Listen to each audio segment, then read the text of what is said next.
What is it like to transmigrate into a goblin hatchling? Qinwu only had one thing to say. With a hellish start like this, anyone would break. Deep in the monster forest, in a filthy goblin tribe that looked like a dump, hundreds of goblins, each under 1 meter tall and hideous in appearance, were standing in a circle, their eerie green eyes fixed on the wild boar they had just caught in the center, their throats constantly making gulping sounds as they swallowed. Hunger had long since burned away what little reason they had left, but the tall, obese figure beside the boar kept every goblin from daring to step forward. That was the tribe's chief. The chief was nearly as tall as an ordinary human, a colossal giant among goblins who were generally under 1 meter tall. His whole body was piled with fat, his round belly wobbling as he sprawled over the boar and tore into it like mad. Only after the boar had been gnawed down to half did he let out a thunderous burp, then staggered back to the tribe's only thatched hut. Mere seconds after lying down, his snores exploded like thunder. That snoring was the signal that it was time to eat. With the chief no longer suppressing them, the starving goblins instantly went mad, surging forward all at once toward the half-boar, biting, fighting over it, their howls blending into one chaotic din. In only a short while, the half-boar had been completely devoured, leaving nothing on the ground but a spotless skeleton. The well-fed adult goblins scattered, casually found patches of ground to collapse onto, and fell asleep on the spot, looking exactly like creatures drifting through life one meal at a time. Only after all the adult goblins had fallen fast asleep did the goblin hatchlings hiding in every corner dare crawl out and gather by the skeleton, greedily licking the pig's blood mixed with mud and water. No, if this keeps up, I'll die here sooner or later. I have to find another way out. Among the hatchlings, one especially scrawny goblin looked at the miserable sight of his kin lying on the ground chewing dirt and grit, and made up his mind fiercely. His name was Qinwu, and he came from Blue Star. 14 days ago, he had stayed up all night grinding Mount Blade, and just before he was about to unify the continent, his vision went black and he dropped dead from overwork. When he opened his eyes again, he had become the lowest-tier monster in this Western fantasy world, a goblin. When Qinwu first realized he had turned into a goblin, he was devastated. What made him even more despairing was that the adult goblins simply didn't care whether the hatchlings lived or died. They casually tossed him into the weeds by the roadside like trash. In this peril-filled primeval forest, let alone a frail goblin hatchling like him, even an adult human wouldn't dare claim they could definitely survive here. Just as he was about to give up and wait for death, Mount Blade, the very game that had caused his sudden death, actually turned into a system and transmigrated along with him, granting him 3 attribute points right at the start. Qinwu instantly sat bolt upright from his dying sickbed and, without a second word, put all 3 points into the Vigor attribute. In Mount Blade, the Vigor attribute not only increases the damage of one-handed swords, two-handed swords, and polearms, but also tangibly enhances physical constitution. Relying on the boost from those 3 points of Vigor, he barely managed to survive the most fragile hatchling stage. After that, Qinwu hid in the weeds and kept a low profile. To stay alive, he frantically gnawed on the wild grass by the roadside, hanging on to life by nothing but mouthfuls of grass. He coldly observed the tribe. The adult goblins could occasionally catch prey, yet they would never share even a morsel with the young. There were no female goblins in the tribe, and at first he had been curious about where he had come from. That was until he saw the hunting party bring back live-captured female beasts, and the scene dealt a huge shock to his young mind. But what truly shattered all his illusions was the night a hunt failed. The adult goblins who returned empty-handed actually turned their eyes toward the helpless young. Cannibalism among their own kind was perfectly normal in this tribe. At that moment, Qinwu fully understood that goblins were a pack of monsters with no family bonds and no bottom line. If he wanted to survive, he could only rely on himself.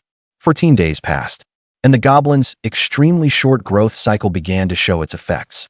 Qinwu could already walk upright and was only 1 step away from adulthood. Looking at the wild boar skeleton on the ground that had been picked clean, he lowered his head and felt around for a moment before picking up a sharp stone. He walked over to the skeleton and repeatedly struck at the boar's tusks. It didn't take much effort to knock off 4 intact tusks. With some polishing using the stone, the 4 tusks could make 4 daggers. Find a sturdy branch, and he could even piece together a spear. Just as he was planning this, a violent rumble suddenly came from his stomach, followed closely by a piercing sense of hunger. Goblins grew quickly, and their energy consumption was high as well. On top of that, he ate nothing but grass every day, so the hunger came fast and hard. First, fill his stomach. When he got back, he would make weapons, and after that he could hunt on his own. Qinwu clutched his stomach and forced himself to move, but when his gaze swept over the thick boar leg bones on the skeleton, he suddenly froze. Marrow. There was marrow inside the bones. He immediately rushed over with the stone and smashed hard at the leg bone joints for quite a while before he finally managed to separate two intact boar leg bones. Dragging the bones, he ran toward the depths of the forest. His actions drew no attention from any adult goblins. Once these creatures were full, they slept, and they wouldn't spare a second glance for inedible bones. But in the corner, several young who were also too hungry to sleep had seen everything. Their instinctive craving for food made them set their sights on Qinwu. After exchanging glances, the young silently followed him. 8 in total. Qinwu was completely unaware of the tales behind him. His only thought was to get farther from the tribe and find a safe place to start a fire and roast the bones. All the goblins in the tribe ate raw meat, and no one knew how to make fire. If he was discovered, not only would he lose the marrow, he might even be treated as an oddity and eaten. More importantly, the leg bones were too hard for him to break open with his bare hands. He had to use fire to make them brittle before smashing them. As he ran, he chewed on grass now and then to replenish his strength, and several times he almost collapsed to the ground from low blood sugar. After a great deal of effort, he finally reached a small sheltered valley. Only after confirming that the wind was blowing from the direction of the tribe, so the smell of smoke from the fire would not easily drift back, did he collapse onto the ground and gasp for breath. Hang in there.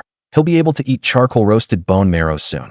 After resting for quite a while and recovering, Qinwu immediately gathered dry branches and fallen leaves into a pile of fuel, then found a wooden stick and a plank, tore off some dry fibers from tree bark, and used the hemp rope stolen from the tribe to make a small bow. He was going to use the bow drill method to make fire. He had learned it before from wilderness survival shows. The moment the crude fire-starting device was finished, a system notification suddenly sounded in his mind. Smithing proficiency +1. Qinwu froze for a moment, then quickly summoned the mount blade skill panel with his mind, and sure enough saw that the smithing skill proficiency had changed from 0 to 1. Does making a fire-starting tool count as smithing? He remembered that in the original game, smithing proficiency only increased by forging weapons at a town blacksmith. But on closer inspection, behind the smithing skill tree, skills like mithril refining and weapon enchanting had actually been unlocked, all content that didn't exist in the original game. Looks like after this mount blade system came to another world, it also got magically modified to suit the local customs. Qinwu's heart instantly burned with excitement. If even smithing could be modified like this, then Mount Blade's core feature of recruiting troops and buying horses would definitely be possible too.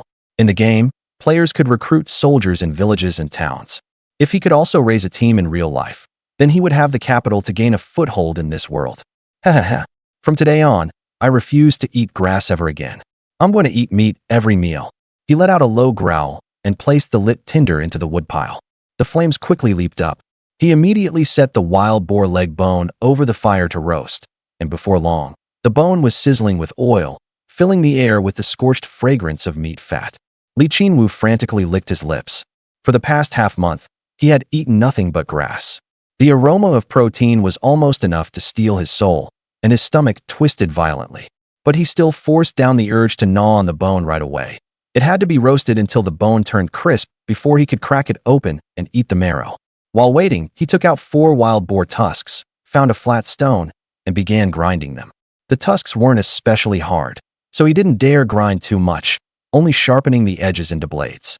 Next, he picked a handy wooden stick and used a tusk to pry open a slit at one end, inserted the tusk, and then tied it tightly in place with hemp rope. Just like that, a crude spear that looked ready to fall apart was finished. The instant the spear took shape, the system prompt sounded again. You forged a shabby spear, smithing proficiency +1. Qinwu weighed it in his hand a couple of times. This weapon was barely usable at best, but the main problem was that smithing proficiency increased far too slowly. The first skill point required 25 proficiency to unlock. At this rate, who knew how long it would take? Carrying the spear, he returned to the campfire. The wild boar leg bone was almost done roasting. He pulled it out of the fire, raised it high, and smashed it hard against a rock. With a crack, the leg bone broke at the middle where it had been burned the most severely, and milky, white marrow flowed out. Qinwu's eyes turned red as he pounced on the bone and sucked at it. The rich fat and nutrients slid down his throat into his stomach, and it felt so good, he almost rolled his eyes back. I was a carnivore to begin with. The frustration of half a month of eating grass was completely healed at this moment by the warm animal fat. He quickly finished sucking the marrow from half the bone and had just reached for the other half when he suddenly heard the sound of a branch snapping nearby. He suddenly looked up and saw 8 half-grown goblins emerging from the woods, their green eyes full of hunger and greed, fixed intently on the wild boar leg bone in his hand. Chapter 2 Conflict Grass Eater. What's that in your hand? It smells so good. Give it to me now. The goblin pup at the front stepped forward. It was a full 0.8 meters tall, clearly on the verge of adulthood, and the strongest of the group of pups. Because Qinwu squatted in the grass every day gnawing on grass, they had given him the nickname Grass Eater. Goblin naming had always been this casual. There were even ones called Dirt Eater, Shit Eater, and all sorts of other names. Qinwu frowned, tightened his grip on the spear in his hand, and silently took a step back. There are 8 of them. Even if they're all younglings, he only has one crude spear. If they fought head-on, he definitely wouldn't have the advantage. But making him hand over the marrow he had finally managed to get and go back to living the life of a grass eater again left him utterly unwilling. He took one step back, and the goblins took one step forward, the encirclement shrinking tighter and tighter. Looking at the undisguised greed in their eyes, Qinwu knew there was no escaping. Since there was no more room to retreat, he could only fight for his life. Sure, you want to eat, right? Here, have it. A smile suddenly spread across Qinwu's face as he raised his hand and tossed the half-leg bone in his hand forward, landing right in front of several goblins. We're all brothers here. Of course good stuff should be shared together. The pig leg bone hit the ground, and a bit of the roasted marrow spilled out. The rich meaty aroma instantly blew away all the goblins' reason. With a howl, they all pounced on it, crowding into a heap to fight over that bone. Formation, opponents, everything was thrown out of their minds. Now, Qinwu's eyes turned sharp. Clenching a stone in his left hand and leveling his spear with his right, he charged forward fiercely.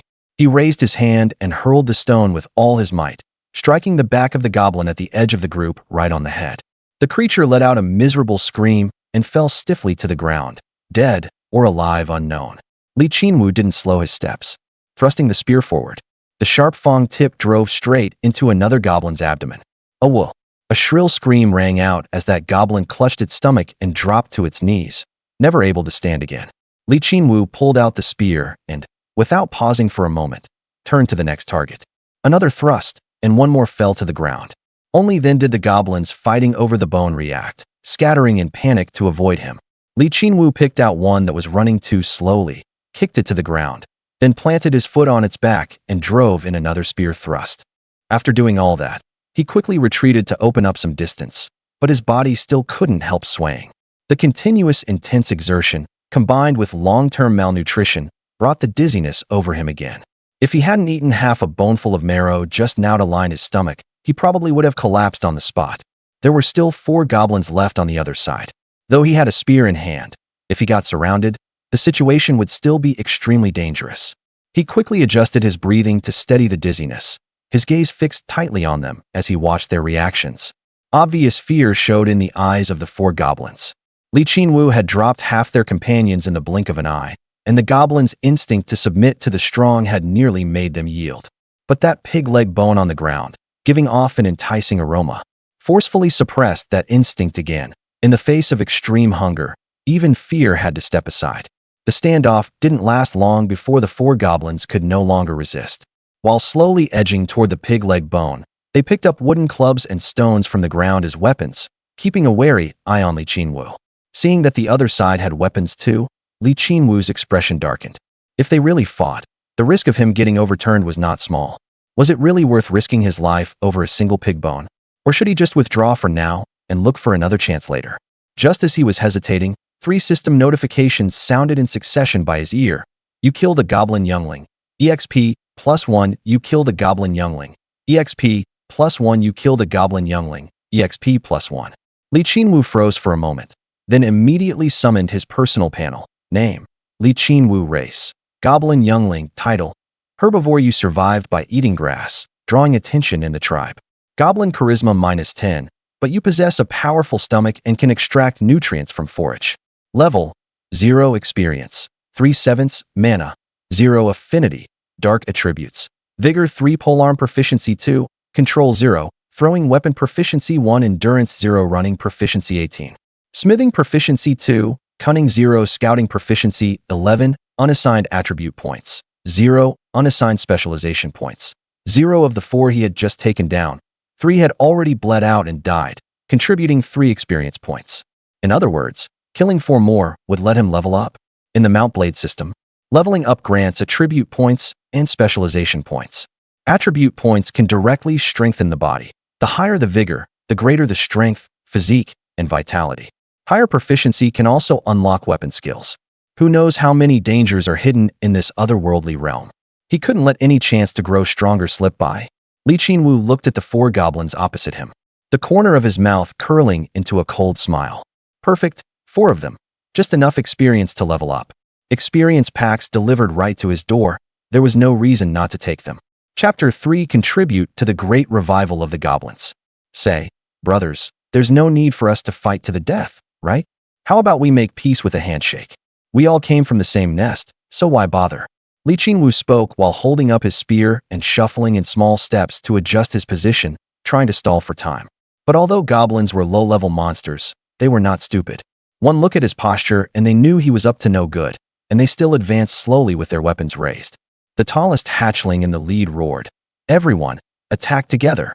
Beat him to death. We'll split the food evenly. A stone in his left hand and a wooden club in his right. He was actually imitating the way Qinwu had fought just now. His ability to learn wasn't weak. But no matter how much they learned, beasts were still beasts. How could they possibly outplay Qinwu, who possessed a human soul? Qinwu suddenly pointed behind them, put on an expression of extreme terror, and shouted, "Chief! Chief! Why are you here?" The moment they heard the word chief, all the goblins froze instantly and subconsciously turned to look behind them. The tall, fat goblin chief was a nightmare carved into the bones of all the hatchlings. Every time a hunt failed, the chief would seize hatchlings as food. These hatchlings were, in essence, the chief's reserve rations. That fear was etched deep into their marrow. They had no time at all to think whether it was true or false. The leading hatchling turned around in panic, but the woods behind him were empty. There wasn't a trace of the chief. Not good. I've been tricked. He reacted and immediately tried to turn back around, but it was already too late. Qinwu had already rushed in front of him, and the spear stabbed viciously into his abdomen. Oh well. The excruciating pain made him let out a heart-rending scream. Tears and snot smeared all over his face as his hands instinctively clutched the shaft of the spear in a death grip. Qinwu tried to pull the spear out, but the other party was gripping it too tightly, and for a moment, he couldn't yank it free. At this time, the other 3 goblins also realized they'd been fooled.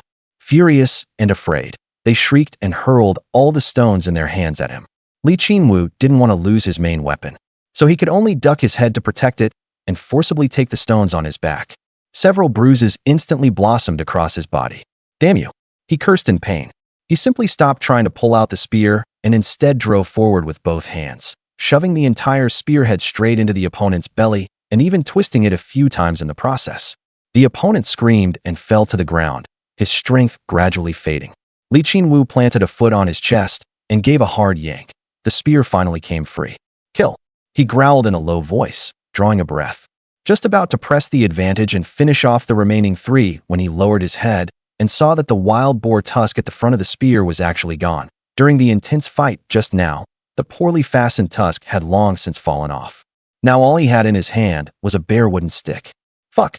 Qinwu's heart sank. There was no way he could stab someone to death with a stick. Now he was completely on the back foot. Seeing this, the remaining 3 goblins instantly got their courage back and charged at him with clubs raised.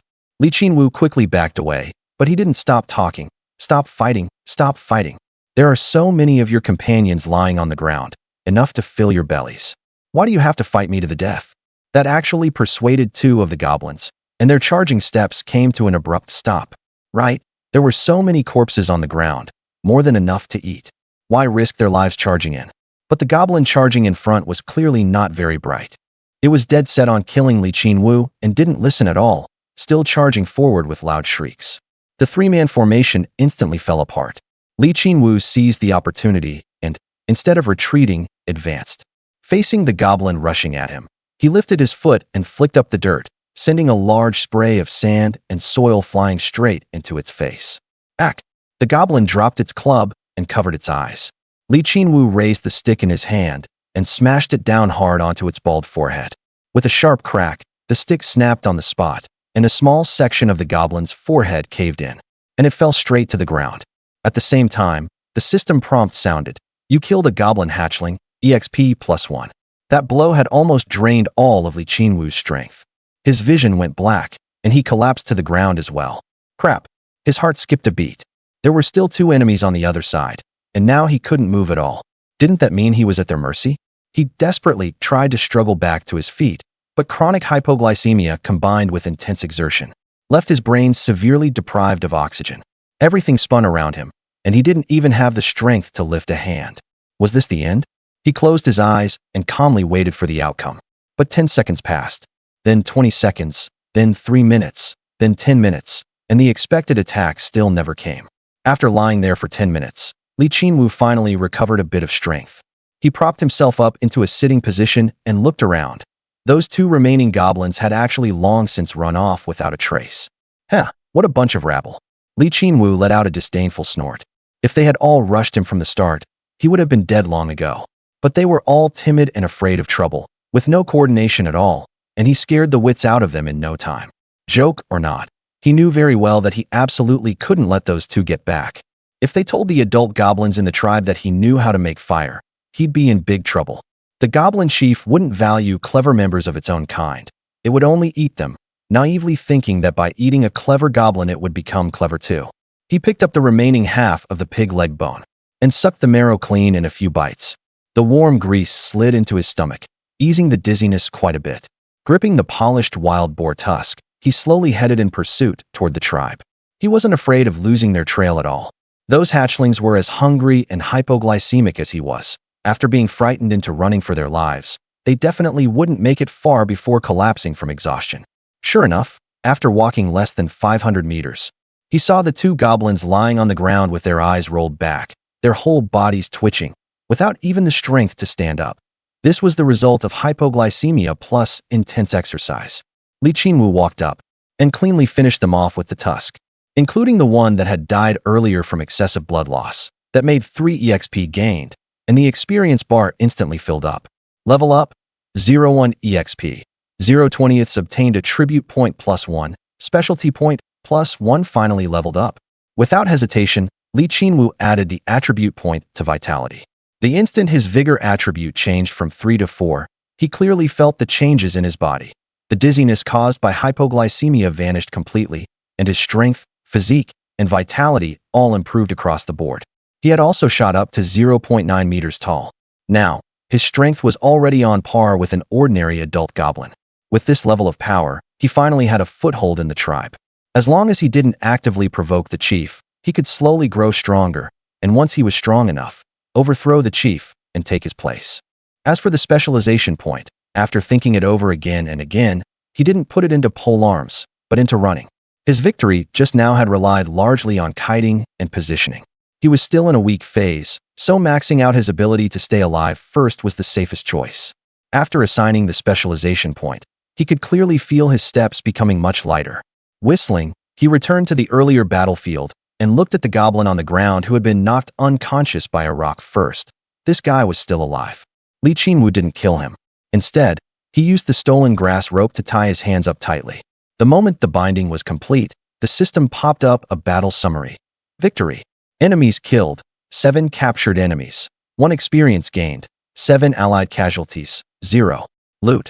Grain ×2, goblin ears ×3, stone ×1 dinars gained. 23, it even drops equipment and money. He still didn't know what the stone and goblin ears were for, but the system warehouse could store them, so there was no need to carry them himself. No harm in stashing them for now. What delighted him most were the 2 sacks of grain. This was real, tangible food. In Mount Blade, no matter what enemy you fought, grain would always drop. With a thought, the 2 burlap sacks of grain appeared at his feet. Each weighed about 5 kilograms, and if he ate sparingly, they would be enough for him for over a month. Qinwu's eyes burned with excitement. It seemed he would have to farm more hostile units in the future. Maybe he could even get good stuff like armor, swords, and the like. He gave a casual wave of his hand, and the grain was put back into the warehouse, whose capacity displayed as 6/30ths. He remembered that in the game, increasing the number of mules and horses and the size of the army would raise the carrying limit. Speaking of the army, Qinwu immediately opened the troop panel. The current troop count was 1/20th, which was the troop limit for a level 1 clan.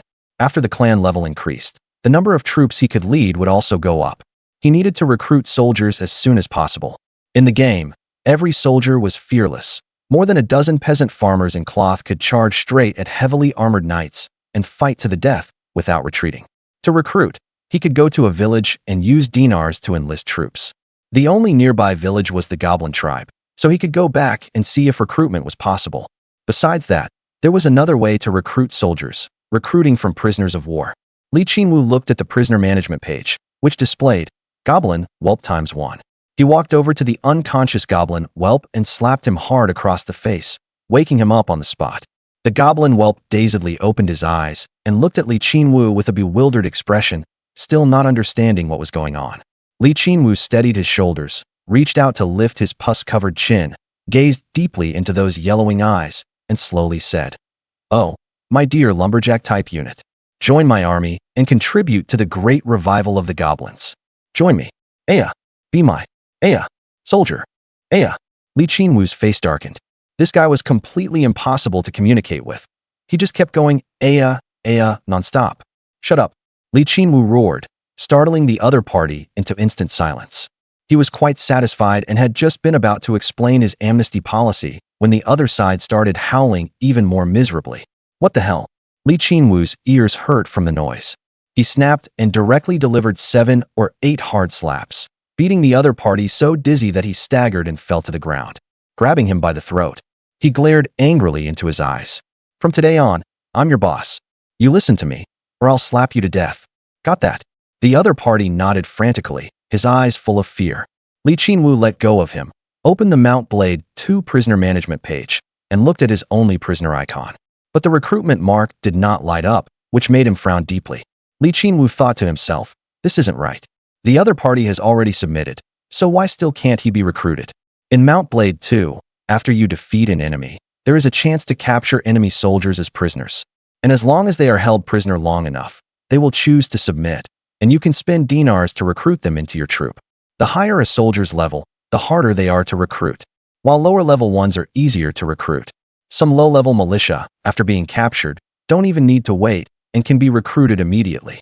This goblin runt in front of him was listed in the Mount Blade 2 system entries as a level 0 scrub, not even level 1, the weakest scrub among scrubs. For trash like this, he should have been recruitable the instant he was captured, not to mention that he had verbally expressed submission. Qinwu figured it was because the pressure he applied wasn't enough, so he had to really turn up the pressure. So he shouted, "Pitaya," and rushed up and punched the goblin runt right in the face. The other party was knocked to the ground, his face covered in pitaya juice. War stomp. Qinwu leaped high into the air and stomped on the other party's chest, kicking the breath out of him so badly he couldn't even howl. Heart-crushing dumpling kick. Qinwu kicked him in the stomach with one dumpling kick, making him spit up sour water on the spot. Oh, boss. From now on, you're my boss." Seeing that the other party had submitted, Qinwu took a step back to cancel the recovery from his combo.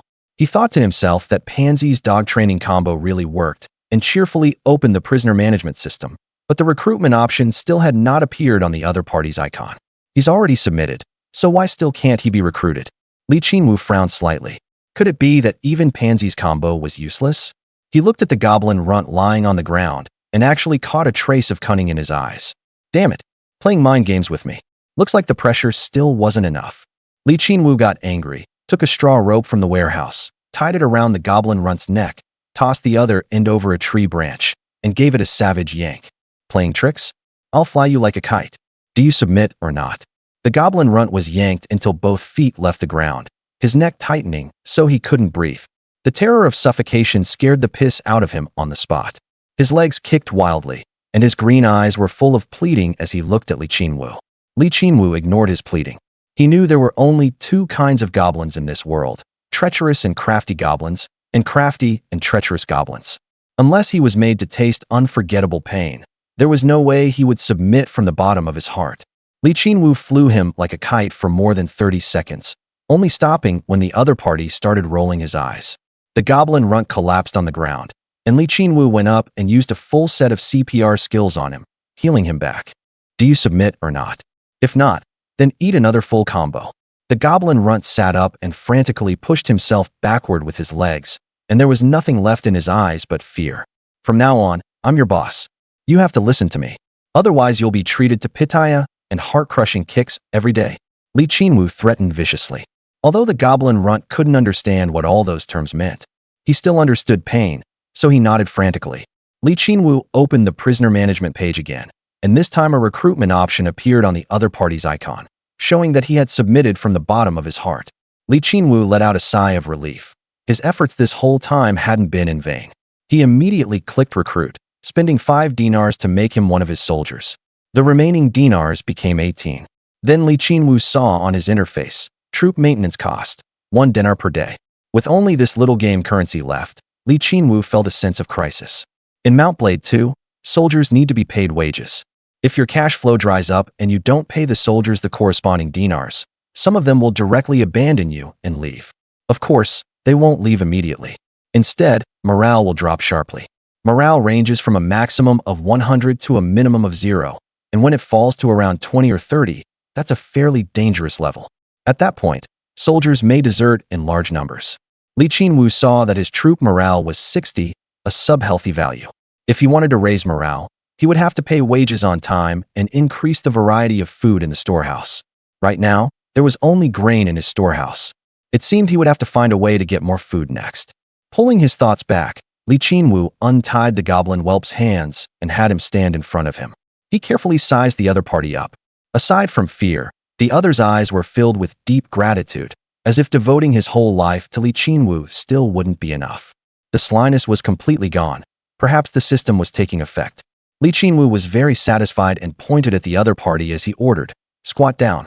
The other party obeyed and squatted down. "Roll." The other party obeyed and rolled on the ground. "Slap yourself twice." The other party hesitated slightly, then smack smack gave himself 2 slaps. Hand build a controllable nuclear fusion device. The other party looked at Li Qinwu with a completely baffled expression. Li Qinwu understood now.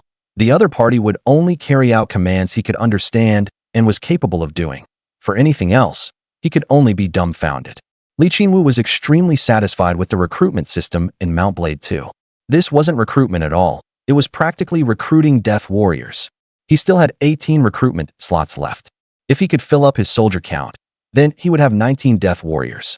Even if what he recruited were goblins with physical abilities only equal to human children, he could still use them to accomplish something big.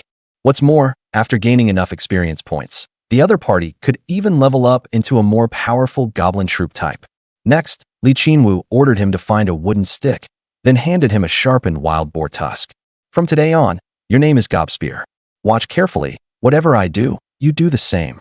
Holding a wild boar tusk, Li Qinwu found a fairly straight and sturdy wooden shaft and attached the boar tusk to it.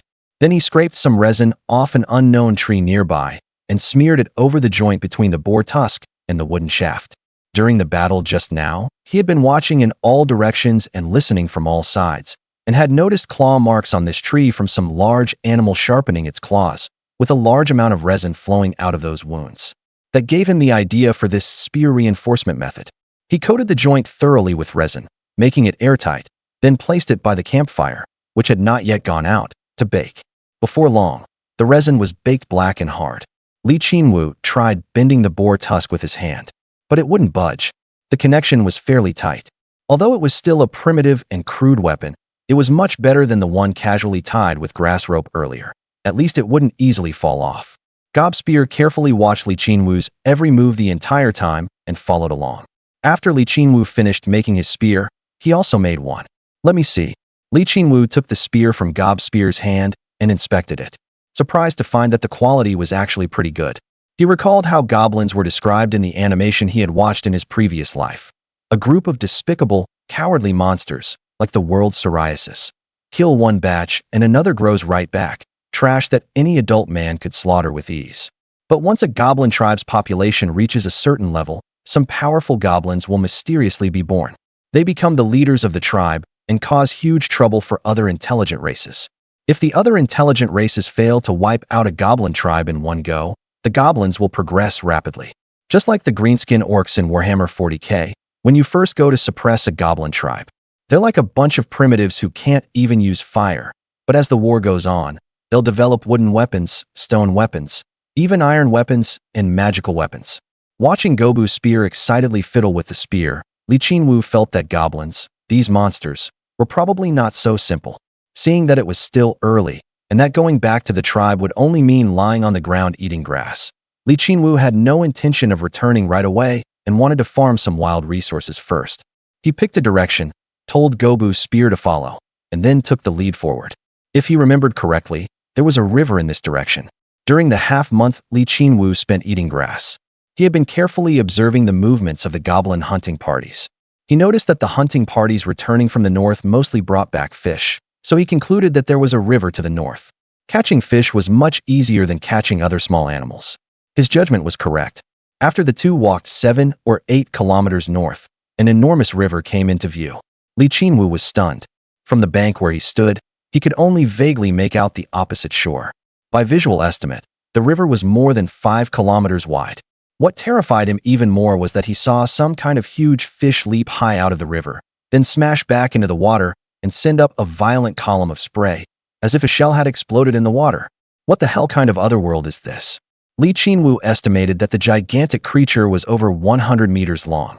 Even from this distance, it made his hair stand on end. He immediately took Gobu's spear away from the bank, lest the beast come ashore and crack the two of them like sunflower seeds in a single bite. He did not turn back and leave. Instead, he took Gobu's spear along the riverbank in search of a small tributary. The main river had giant monsters and couldn't be approached, so they would go to a small branch and see if they could get some small fish. Hard work paid off. The two soon found a small tributary.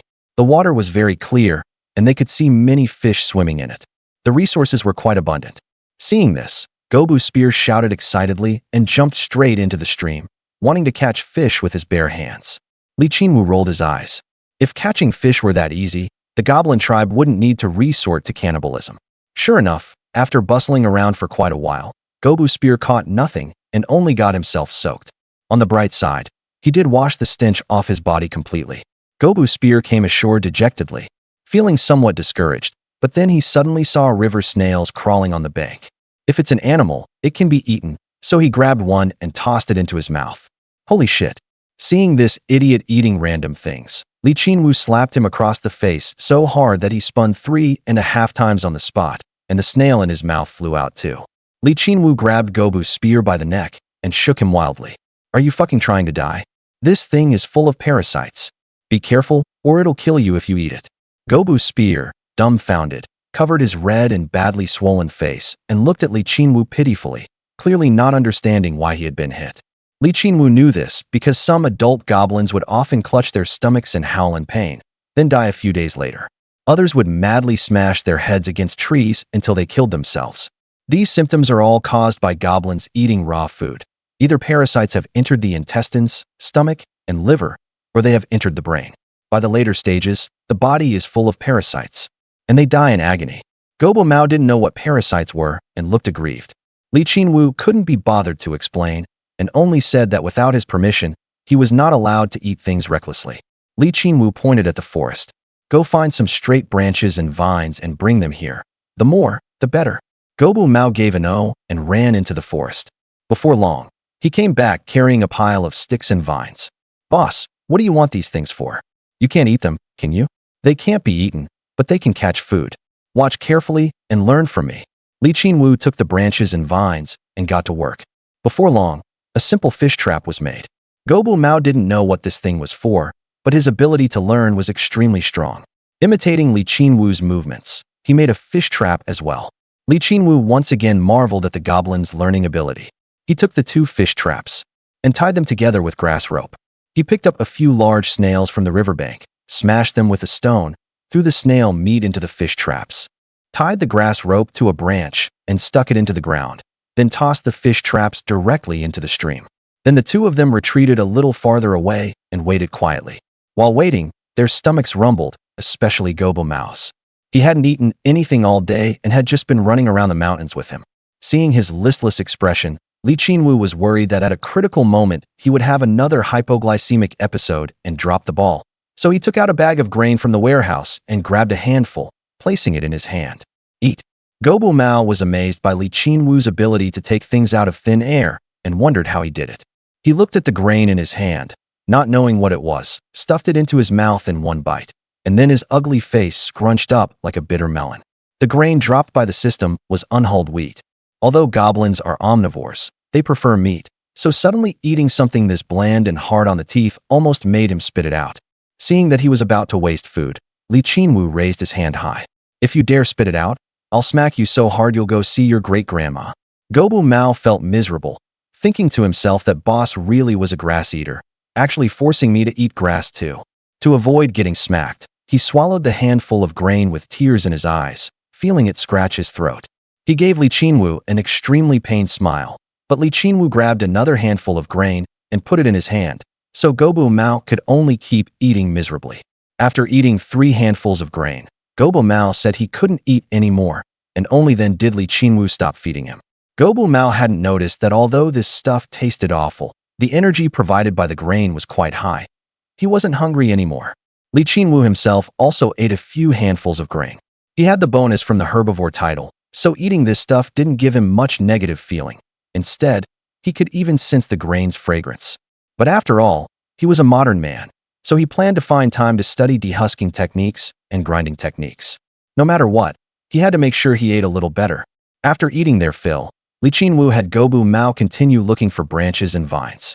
And the two of them made more than a dozen fish traps in a row. Qinwu's forging skill proficiency also rose to 8 points.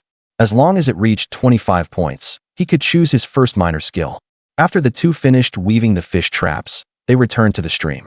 Gobu's spear was about to throw the traps into the river when Qinwu stopped him. Don't rush. Check the first 2 traps we put down and see if there's any catch. Gobu's spear did as told, pulling the trap up by the rope, and immediately began shouting and jumping excitedly. Fish! Fish! We caught fish! Gobu's spear opened the fish traps. The 2 traps had caught 2 big fish and 4 or 5 small fish as thick as fingers. Gobu's spear hugged one of the big fish and opened his mouth, about to take a bite. But he suddenly remembered Qinwu had said not to eat anything without permission, so he sullenly put the fish down. Qinwu had already been ready to slap him, but seeing this, he could only lower his hand. He was very satisfied with Gobu's spear's behavior. It seemed that his orders, strengthened by the system, were indeed very effective, able to make a monster like a goblin restrain its urge to eat. Qinwu told Gobu's spear to look for dry branches and dry leaves, while he used the small bow for making fire to start a fire with a bow drill. After the fire was lit, he used a wild boar tusk as a small knife to scrape the scales off the 2 big fish, gut them, remove the innards, clean them, skewer them on branches, and roast them by the campfire. Before long, the aroma of grilled fish filled the air.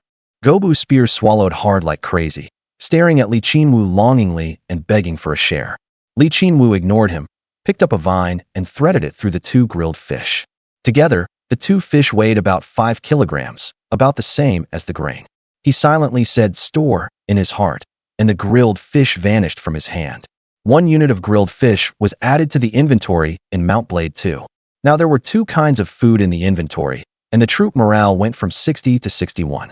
Qinwu was very satisfied. The higher the morale, the higher the soldiers' enthusiasm and combat strength. He planned to fill the inventory with grilled fish so that when he got hungry later, he could just take some out and eat it directly. He would never have to eat grass again. Qinwu saw the disappointment all over Gobu's spear's face, threw the wild boar tusk to him, and pointed at the few small fish on the ground. You saw how I handled the fish just now, right? Process them the way I did, and half of the small fish here are yours. Overjoyed, Gobu's spear took the wild boar tusk and began processing the fish. Qinwu, meanwhile, stuffed the fish innards from the ground into the newly made traps and threw them into the river. The fishy smell of the innards was very strong and highly attractive to fish.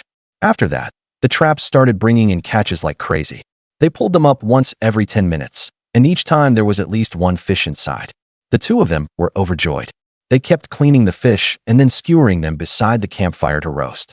Qinwu wanted to fill the inventory, because after Gobu's spear joined the party, the inventory capacity had increased from 30 to 40. 1 soldier increased the carrying limit by 10 points.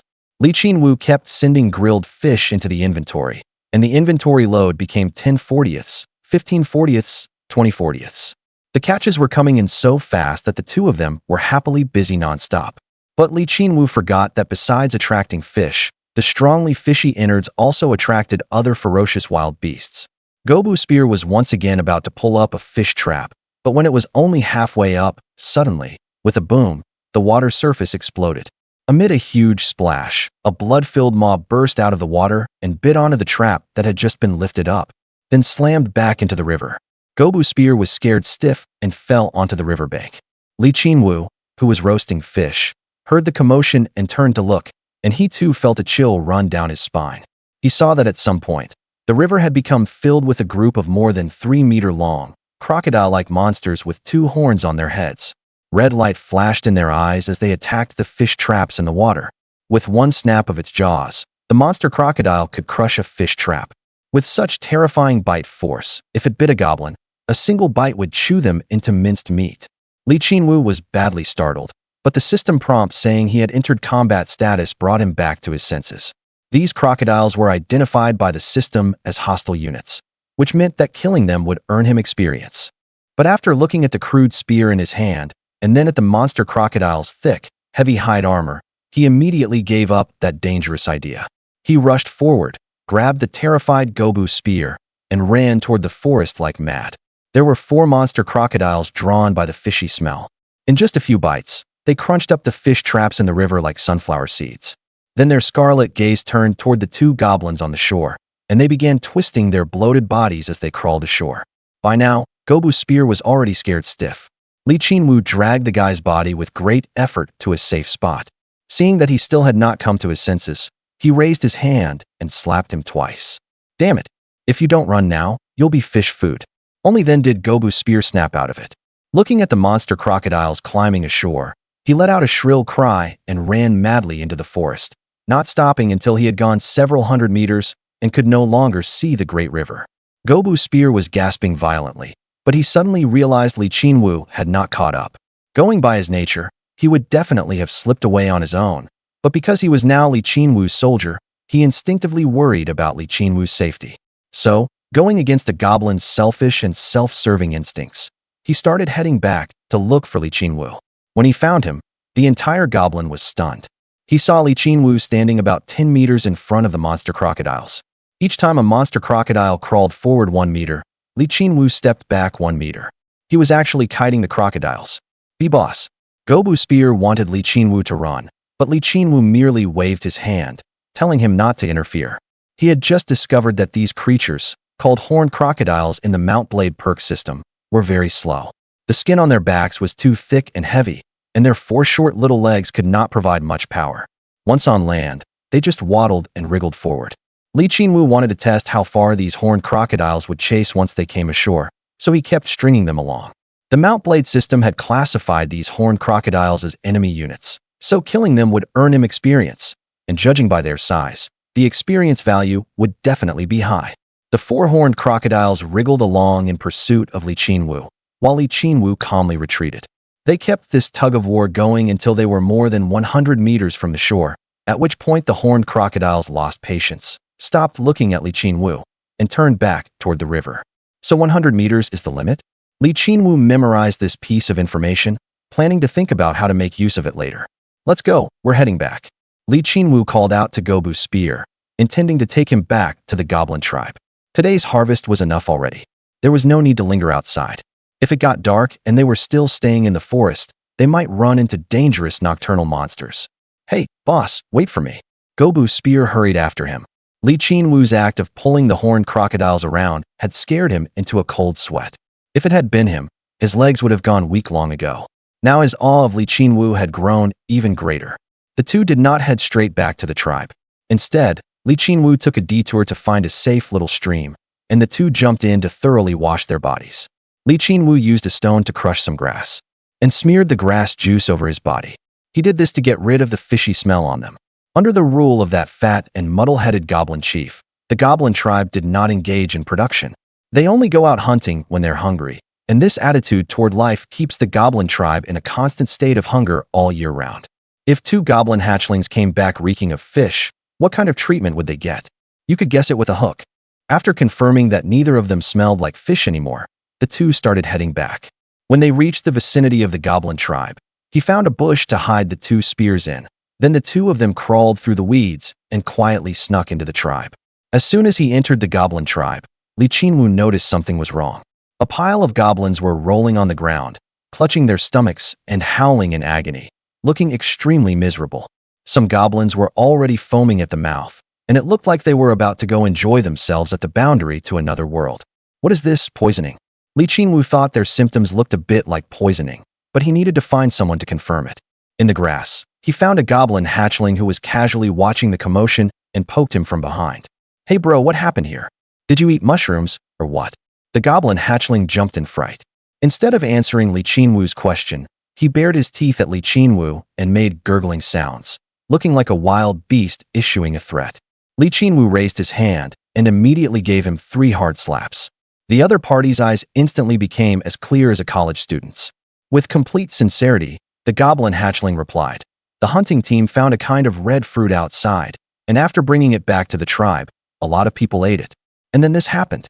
Qinwu thought to himself that it really was poisoning, and seeing so many goblins lying on the ground, the fruit's toxicity was probably no joke. Qinwu felt this thing could be useful to him, and planned to find out where the fruit had been picked. He asked the goblin hatchling, but the goblin hatchling said he didn't know. Only the hunting team knew, but all of them had eaten the fruit and were now lying flat on their backs. Qinwu wanted to find a hunting team goblin who wasn't dead yet and ask him. Before leaving, he smilingly put a hand on the goblin hatchling's shoulder. Young man, I can see you have extraordinary bones, born frontline cannon fodder. How about joining my army and recognizing me as your boss? The goblin hatchling was stunned for a moment, not understanding what Qinwu meant. Qinwu figured maybe his goblin language was too niche for the other party's little brain to parse, so he simplified it. Acknowledge me as your boss, and I'll let you eat your fill. Ding. Spend 5 dinars to recruit goblin hatchling ×1. Damn, that decisive? Qinwu immediately chose yes. Now he had 2 underlings. Your name is cannon fodder, remember it. Otherwise, you'll be slapped till you're full. Now come with me. Qinwu brought his 2 underlings to an adult goblin clutching his stomach and wailing in pain. This guy's cries were the strongest, so he probably hadn't eaten many of the poisonous fruits.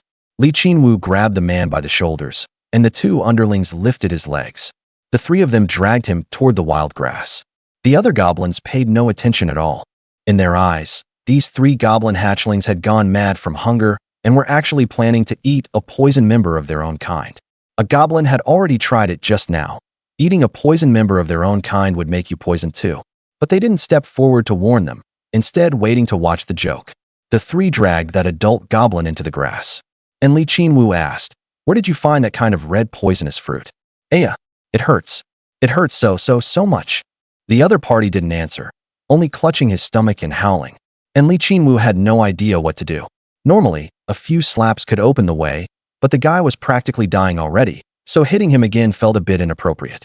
After thinking for a moment, he said, recognize me as your boss, and I can make your stomach stop hurting. Ding. Spend 10 dinars to recruit goblin ×1. The system voice rang out almost to the very second, and this adult goblin agreed instantly. Qinwu immediately paid to recruit him as his soldier. Then, working together with the 2 goblin cubs, they dragged him to the back mountain. There was a small waterfall there where the goblins usually came to drink. Qinwu dragged the poisoned fellow beneath the waterfall. Open your mouth and drink water. Drink until you can't drink anymore. The poisoned goblin didn't know what Qinwu was up to, but he was in so much pain he felt like he was going to die, so he could only do as Qinwu demanded, hoping it would ease the pain. He drank until his belly swelled up like a basketball. Seeing that it was about enough, Qinwu told him to stop. He pulled a soft waterside plant stem from the creek bank, pinched the poisoned goblin's jaw to make him open his mouth, and shoved the whole stem down his throat. Bleg. The poisoned goblin immediately threw up. After he had vomited everything out, Qinwu made him keep drinking water, then induced vomiting again, then drink more water, then vomit again. After 3 rounds, the poisoned goblin had been tormented into limpness like a noodle and fainted. Qinwu had his underlings carry him back. Gobspear said, Boss, I think you tormented him to death. Qinwu raised his hand and smacked him across the face, making Gobspear let out a coy little whimper and clutch his red, swollen cheek as he looked at him pitifully. Translated, that means he'll be fine after going back and sleeping it off. The poison goblin was of course not dead. He had merely been reduced to severe injury by the poisoning plus the stomach pumping. Normally, in his condition, he wouldn't survive even if he went back. The poisonous fruit had been affecting his stomach and intestines for so long that even after the stomach pumping, his digestive tract had been ruined. But Li Qinwu had the mount blade system. Right now, in the soldier management interface, the poison goblin was displayed as severely injured. Soldiers in mount blade only have two states, severely injured and healthy. As long as the main force can garrison in a village, fortress, or town, severely injured soldiers will slowly recover. At dawn on the second day, Li Qinwu got up to check on the poison goblin's condition. He first opened the soldier management interface and saw that his troop's strength had recovered to 4, and the poison goblin, who had been injured, had already returned to full health. In reality, that guy was the same. After Li Qinwu shoved him awake, he was jumping and bouncing around, full of energy and showing no signs of poisoning at all. By contrast, the 30-odd goblins from the same hunting party who had eaten the red poisonous fruit were already dead, with not a single survivor. Li Qinwu said to the poison goblin, "From now on, your name is Gobda. Take me to the place where you picked those poisonous fruits." The 4 of them quietly slipped out of the goblin tribe without attracting anyone's attention. Li Qinwu first took the spears from the bushes, then Gobda led the way west of the tribe. After walking for a short while, Li Qinwu called the group to a halt and took out grilled fish from the warehouse for everyone to share. The newly joined expendable and Gobda looked astonished. It was their first time seeing a goblin conjure things out of thin air. After their astonishment, their attention was drawn to the grilled fish, and they crazily gnawed at the fish in their hands. "From now on, without my permission, you're not allowed to eat things at random. This is an order. Anyone who disobeys, my big slap will make sure you've had your fill," Li Qinwu threatened. He was afraid yesterday's food poisoning incident would happen again. He didn't care whether others lived or died, but nothing could happen to his own soldiers. Right now, he didn't have a single dinar on him, so there was no way he could recruit the troop to full strength. If they suffered accidental losses again, he'd cry himself to death. The main task now was to kill monsters and earn dinars. If they couldn't hunt any wild monsters today and had no money to pay the troops morale would rapidly fall until the 3 of them left the team. At that point, without the system's restraints, the 3 of them might reveal his secret, and he absolutely would not allow that to happen. After finishing the meal, Li Qinwu urged Gobda to lead the way, and the group quickly arrived at the place where yesterday's hunting party had picked wild fruit. "Boss, look, those red ones are the poisonous fruit."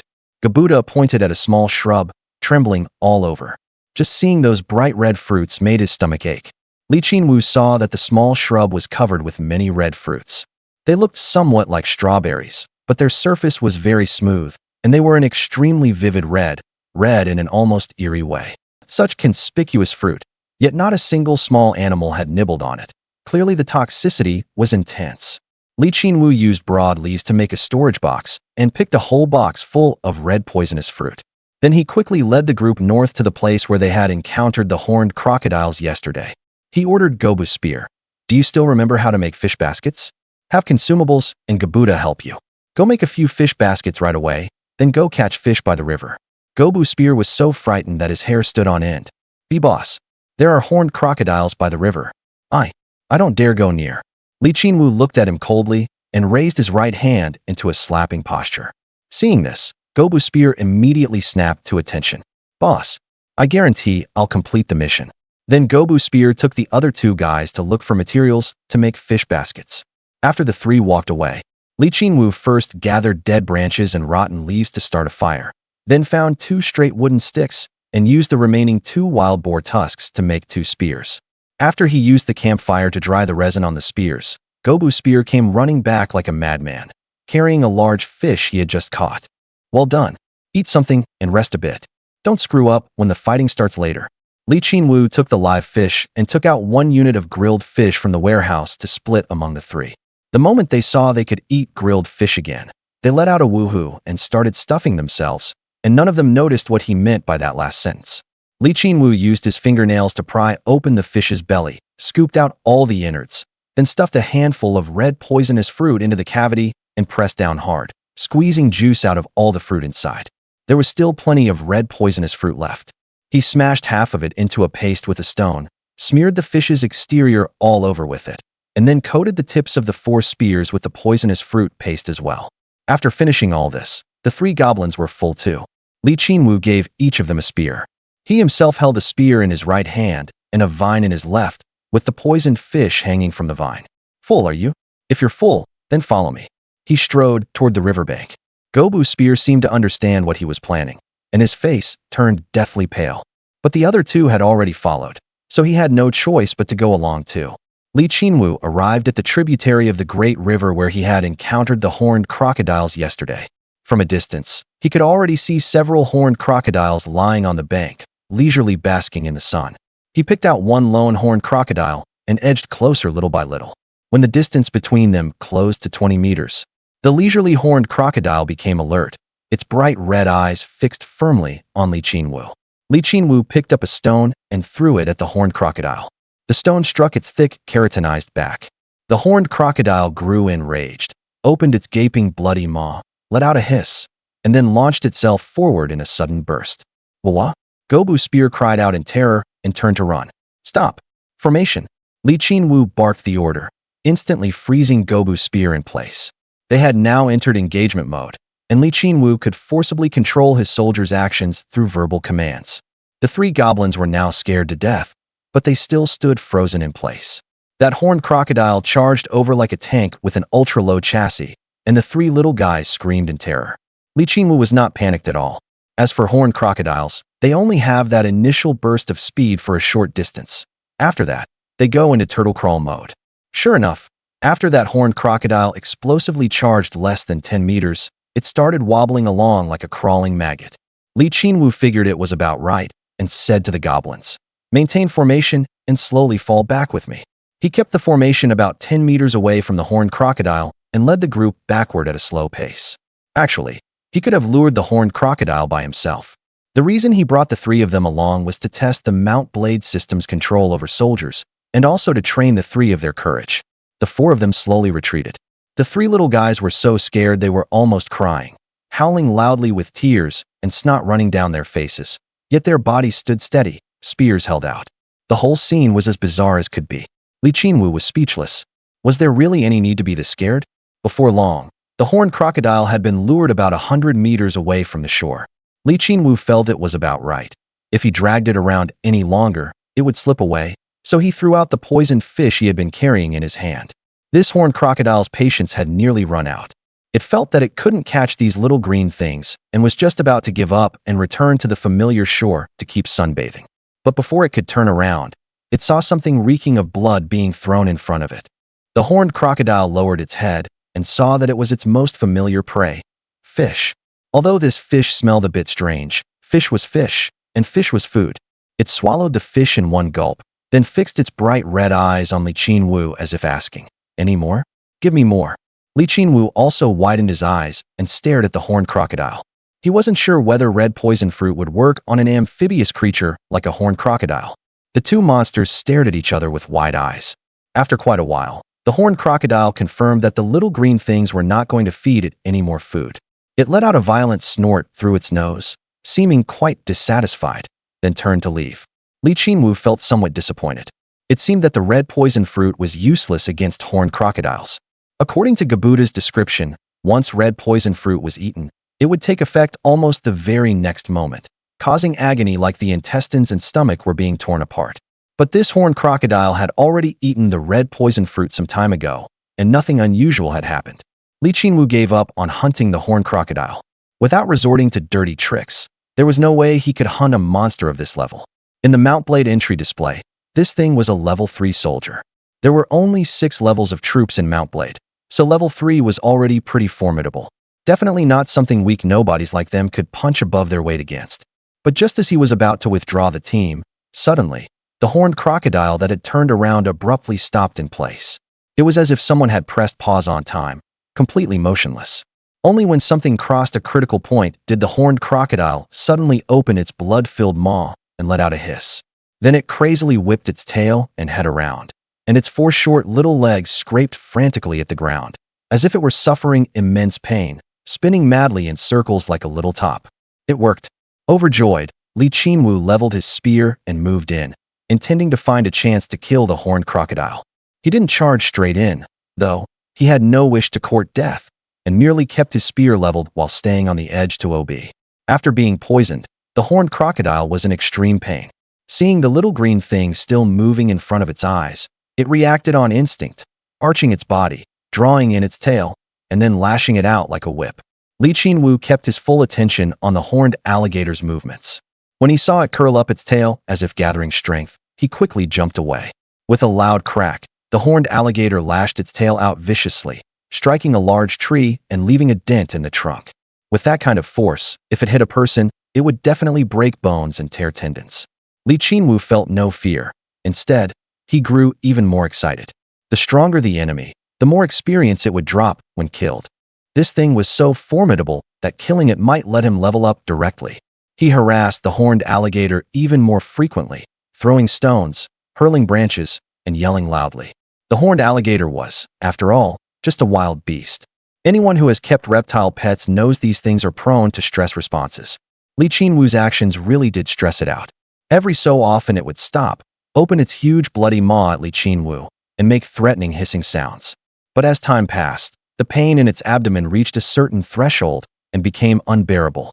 It stopped paying attention to Qinwu's harassment and panically tried to run toward the river. Wild animals are like that. When they are hurt or frightened, their instinct is to run back to the familiar area where they live. The horned alligator focused on escaping, and Qinwu grew anxious. What he wanted was to finish it off and kill it himself, because that way it would drop the most experience points. If it made it back into the river and swam out of the battlefield range determined by the system, it would be judged as having left combat. Then even if this thing died from the poison, it would have nothing to do with him. He couldn't let it escape. He had to kill it on the shore. Qinwu made up his mind and ordered the 3 goblins to run in front of the horned alligator. Of course, he wasn't planning to have everyone risk their lives. If all 4 of them charged together, they would still die. He just wanted everyone to make noise together and see if they could frighten the horned alligator. Everyone, shout for me.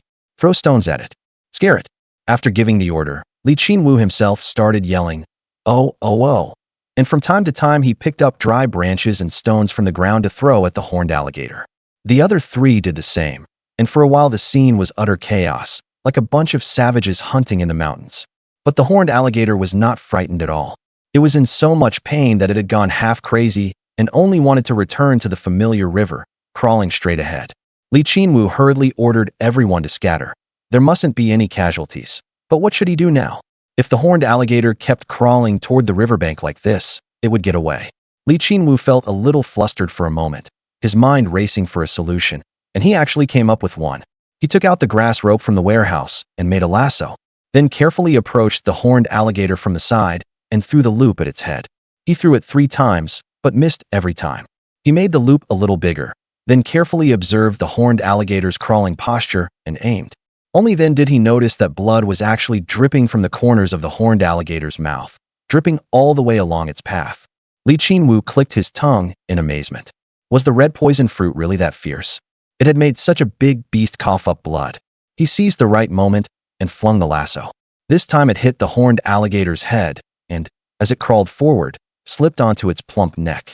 Overjoyed, Qinwu grabbed the rope and ran to a large tree, circled around it twice, tied the rope to the trunk, knotted it, then jumped back to a safe distance to observe.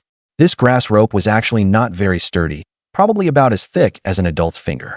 Using it to tie up a monster this large was really pushing it. If the other side struggled desperately, it would probably snap. But this was his last resort. If even this didn't work, he could only accept failure. After the horned crocodile was tied up by the grass rope, it struggled forward a few steps, pulling the rope taut. Qinwu held his breath and waited for quite a while.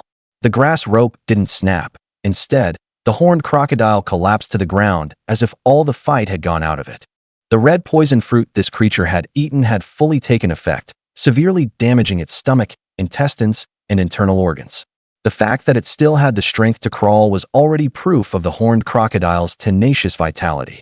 The exhausted horned crocodile struggled to crawl forward, thrashed its tail, and swung its head, but it was all useless.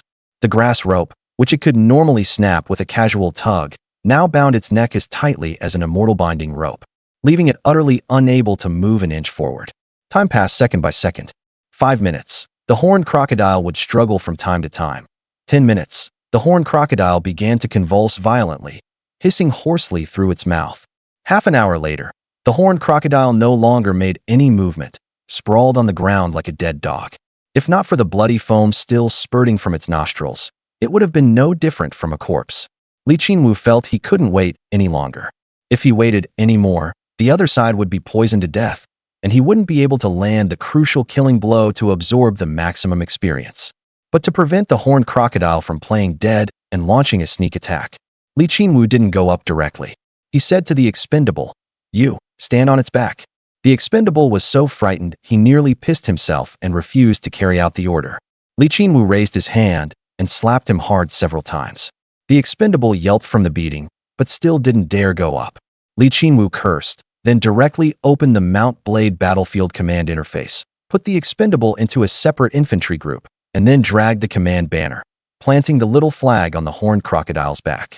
The expendable, whose legs had already gone weak, moved. Drawn by some mysterious force, he walked onto the horned crocodile's back without regard for anything, and then just stood there. When the expendable came to his senses, he realized he had somehow ended up standing on the horned crocodile's back. Wah! The expendable immediately pissed himself, scared out of his wits, but after standing on the horned crocodile's back for quite a while, the horned crocodile made no movement at all. Seeing that it still didn't react, Qinwu knew it was completely at the end of its rope, so he relaxed, ordered the expendable to come down, and stepped up himself. From behind, he planted his foot on the horned crocodile's forehead. Standing in this position, if the horned crocodile went mad, he would only be thrown off and wouldn't suffer any harm. Time to hit the road. Qinwu gripped the spear, aimed at the horned crocodile's eye and stabbed down viciously, driving the entire spearhead into its head. The horned crocodile shuddered all over and trembled for quite a while. Then its body suddenly went limp. It was finally dead. A system prompt appeared. You have 1 enemies killed, 1 prisoners captured, 0 experience gained, 30 friendly casualties, 0 loot obtained. Grain x2, monster meat times 5, horned crocodile hide times 1. Dinars gained, 90. Level, 1-2 experience, 10 40th attribute points plus 1, focus points plus 1. Finally, that was way too damn hard. Qinwu shook the blood off the spear. After all that work, he had finally killed the horned crocodile. Fortunately, it had all been worth it. Just killing a single horned crocodile had leveled him up, and he had also gained 90 dinars, bringing his finances back above the safety line. Qinwu impatiently opened the attribute panel and added the attribute point to vigor, raising his vigor from 4 to 5. At the same time, his body underwent changes. His height rapidly grew to 1.3 meters, already reaching the level of an adult goblin. As for the remaining focus point, he directly put it into athletics, making the athletics skill 2 to 5. A skill's focus points max out at 5. Next, Qinwu checked the loot. 2 units of grain times 2, which drop no matter what monster you fight. Monster meat times 5. The system labels it as meat infused with magic. Consuming it over a long period can increase the amount of magic power in the body and make one stronger. Horned alligator leather times 1. A complete horned alligator hide. The system description says the leather on the back is extremely tough and can resist attacks from blades and swords, while the leather on the belly is relatively soft and can be used to make lining. Armor made from horned alligator hide can not only resist physical attacks, but also slightly resist magical attacks. It is an armor material even better than steel. Qinwu's eyes lit up. Armor material.